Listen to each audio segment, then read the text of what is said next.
Hi everybody, welcome to Unit 4. You guys are doing really awesome and we have now made it halfway through this mini-series. Today we are going to talk about core stability and shoulder strength. As we mentioned in Unit 2, core stability and shoulder strength are really important foundational skills to develop so that you can have this strong foundation and a solid base for your arms to move off of.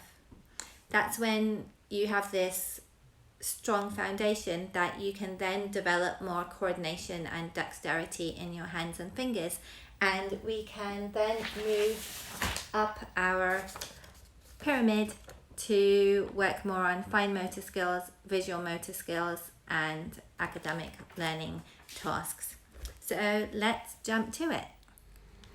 Today my son Mohammed is going to come back to help me demonstrate some core stability and shoulder strengthening activities for you. We're going to share 2 activities and the ways that you can tweak these activities to meet the just right challenge for your child, and eventually you can keep upping the ante for them. Yesterday in Unit 3 we reviewed some crawling activities which are really great to do for core stability and shoulder strength. However, today we're going to go over some more isometric holding exercises. So here we go. While we are doing these activities, we really want to look at your child's body alignment and make sure that their tummy is not sagging down during them. I'll see if I can demonstrate on this doll of mine. So we want to make sure that as they are pushing their weight through their hands, that their tummy isn't hanging down. We want their back to be really strong and straight and their tummy to be active.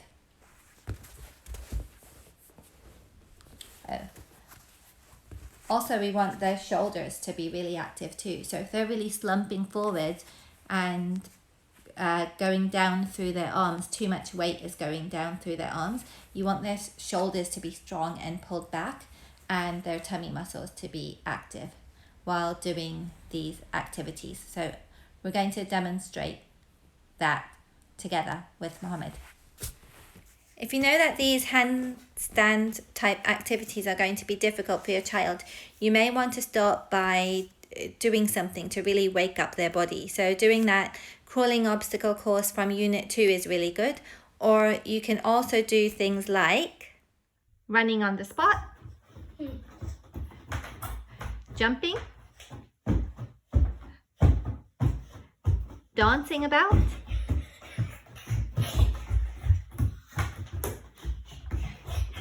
first we're going to show you the wrong way of doing what we call handstand, but it's like a plank at the moment.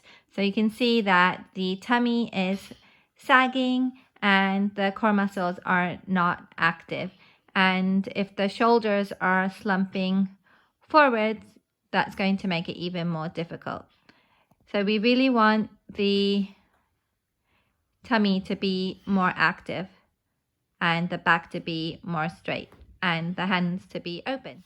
I've used a chair over here, but you can use a little table or even do it while laying against the sofa. And you can start with your stomach resting on the surface and slowly come forward as you get stronger. So you can come forward and you can do it from this position. You could even do an activity from here or look at pages of a book, or you can roll balls underneath and have trains go under, or animals and dinosaurs stomping underneath this bridge. Okay. All right, I think you get the idea. You can also have your child doing this plank pose over you, which is kind of fun. So if I'm going to be on the floor like this, and then Mohammed's going to go over me and do his plank on me, and then just make sure you're using your tummy muscles and go forward, and then keep using your tummy muscles. And then if you have another sibling, you could have them do it maybe over here. That could be kind of fun. Okay, come on. Next, you can have your child do those plank poses over a peanut ball or a yoga ball. Put your legs together.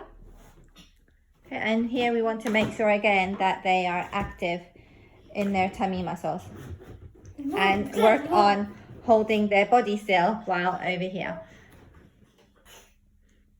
You can also have them tuck their knees in to roll the ball forwards and then push it back from here. And if you need to, you could hold onto their legs or their body to help support them. You can even do that same exercise over a peanut ball if you have one, as this if you need it to be a bit easier, as this will be less roly-poly. And you can also do the same thing just over a normal big ball if you have that, like a big basketball or something. Okay, so first we're going to do ball pulls, and we're going to ask your child to, don't let me make you fall over. Okay, so we're going to pull this ball, and we want their elbows to be bent like this because we don't want them to be locking their arms. We want their elbows to be bent so that they can use all the muscles in isolated parts of their arm. Okay, so don't let me pull you over. Okay, and you also want their tummy. You can see that the tummy here is going to be really active as well. And I'm going to start in front, and you will know just how much pushing and pulling to do so that your child will feel successful. And then we can also do it from the sides. And Mohammed's not doing it too hard with me because he knows that I broke my hand not long ago. Is that ready? Pull a little bit. Okay, and then you can really kind of have fun with this. And you don't even have to use a ball. You could use a stuffed animal or a toy that they like. I hope that you have found something in those activities that will be the just right challenge for your child. I look forward to seeing you for the last unit of this mini series, Unit 5, for fine motor control. See you then.